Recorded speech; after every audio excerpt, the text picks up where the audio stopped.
the Communist Party. The inventor of the Communist Party was not Marx, it was Lenin. Marx developed the doctrines of class warfare and the triumph of the proletarian class, but he was content to leave this to the operation of the forces of history, believing that the productive processes set in motion a train of events leading to inevitable proletarian victory. Lenin became the disciple of Marx, who formed the Communist Party to translate the ideas of Marx into reality. Lenin was born of middle-class Russian parents. He was a very brilliant student. Russia had a long tradition of revolution, though Marxism was relatively new within Russia. Lenin's older brother was engaged in a plot to assassinate the Tsar, was arrested and executed, and bitterness and hatred of the Tsarist authority entered into the heart and mind of the young Lenin. He identified himself with the new revolutionary movement within Russia, Marxism, which concentrated on the prime role to be played in the revolution by the workers in the cities rather than the peasants on the farms. He became a member of the Marxists. However, he conceived the idea that the revolution should not be spontaneous, but that a party of professional revolutionary soldiers should be formed, and that this party should become the instrument of history leading to the overthrow of the established capitalist system and the institution of dictatorship. He attended a congress of the Russian Social Democratic Labour Party that was held in Brussels, Belgium. The Russian Social Democratic Labour Party was the Marxist party created in Russia under the leadership of the intellectual Plekhanov. It was made up of these idealistic revolutionaries who mostly lived in exile after getting into trouble with the police within Russia. Lenin came to this congress in Belgium with an idea of the formation of this party burning in his mind. It's an interesting sidelight that the police in Brussels didn't like this gang of revolutionaries in their fair city, so they expelled them and they went across to London, England, which has been the historic haven of refugees.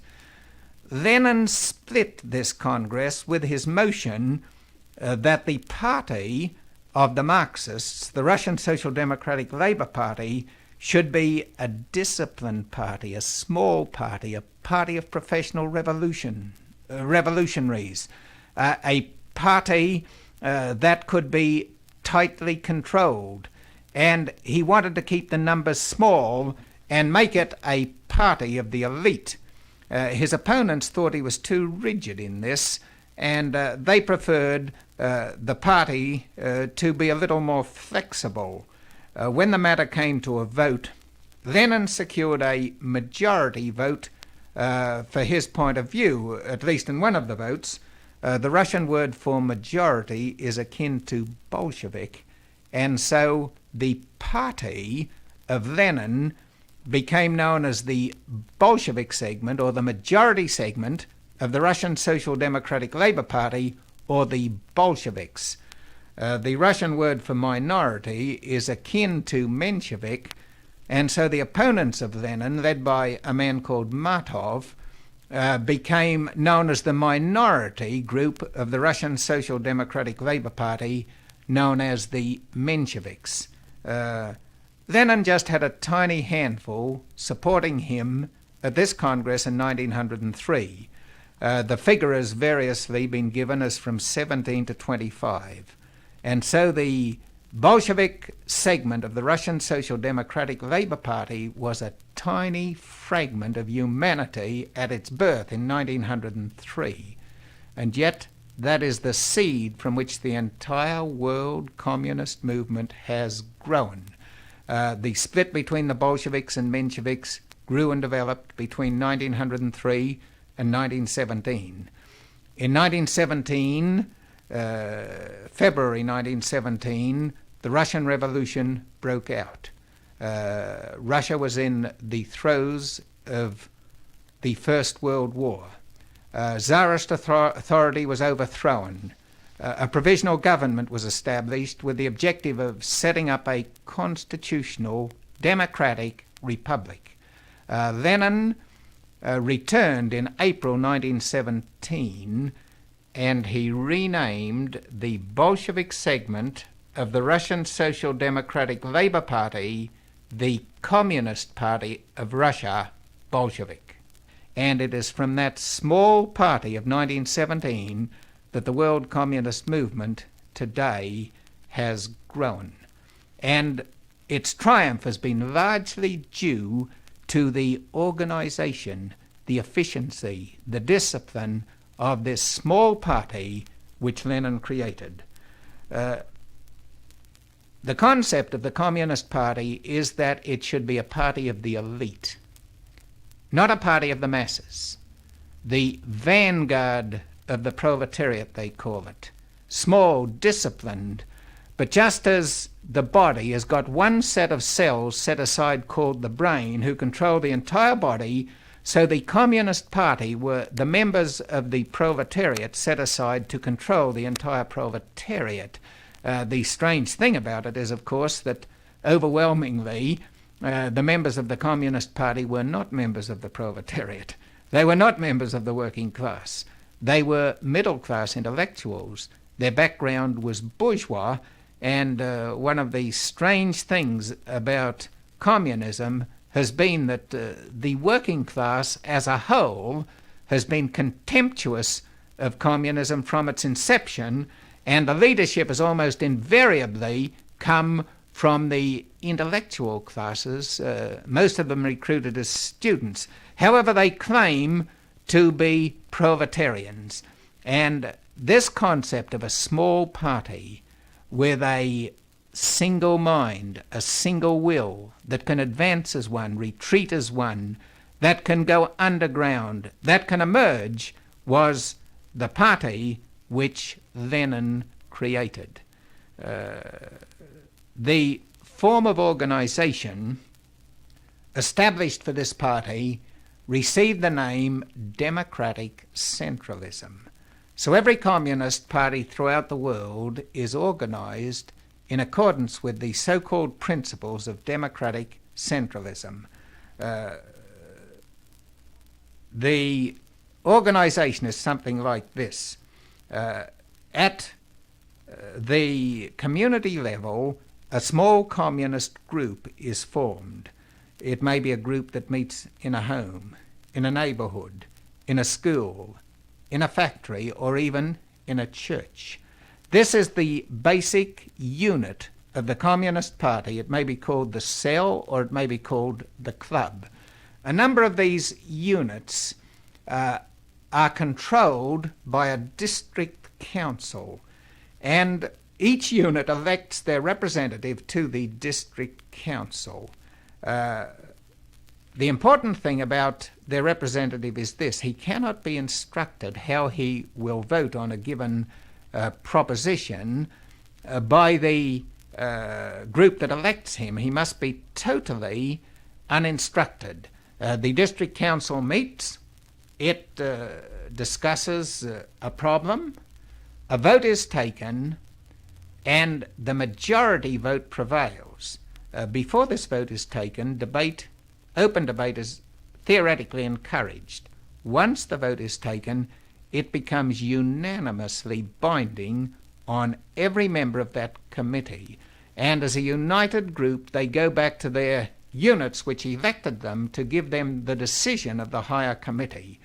So actually the democratic part is that you elect your representative to bring you back your orders from the higher committee. This process continues throughout the structure of the Communist Party. The district committees elect representatives to, say, a county-wide committee. Decisions made at the county-wide committee are unanimously binding on every member of that committee and unanimously binding everywhere below it. This structure continues until the final committee or the central committee is reached. Theoretically, this is the final authority, but since a large committee needs an executive, there is invariably an executive of the central committee which is in practically constant session. It used to be called the Politburo. In Russia it's now called the Presidium. And this is the final authority. And in practice it means that decisions reached at the Presidium are unanimously binding on every member of the Presidium. Then they go down to the Central Committee, tell the decision to the Central Committee passes it unanimously. From the Central Committee, they go down to the next committee level. So finally, the decision of the Politburo, or the executive of the Central Committee, is binding on every loyal Communist Party member. Almost certainly, by the nature of the process, one man emerges in dominant control of this executive, and so finally communism produces the dictatorship of one man. So communism operates through personal dictatorship, Joseph Stalin, or the oligarchy, the dictatorship of the few, what they call collective leadership within the Communist Party. But the Communist Party has been the agency of revolution and dictatorship which has been responsible for so much of the progress that communism has made throughout the world. This organizational form is of course not unique and has been copied by others. Hitler, for example, copied it when he formed the Nazi Party. Mussolini copied it when he formed the Fascist Party of Italy. But basically, it is the Leninist idea of the disciplined party which today operates in every country throughout the world. If you desire a printed copy of these messages, write to Dr. Fred Schwarz, Post Office Box 890, Long Beach, California, zip code 90801.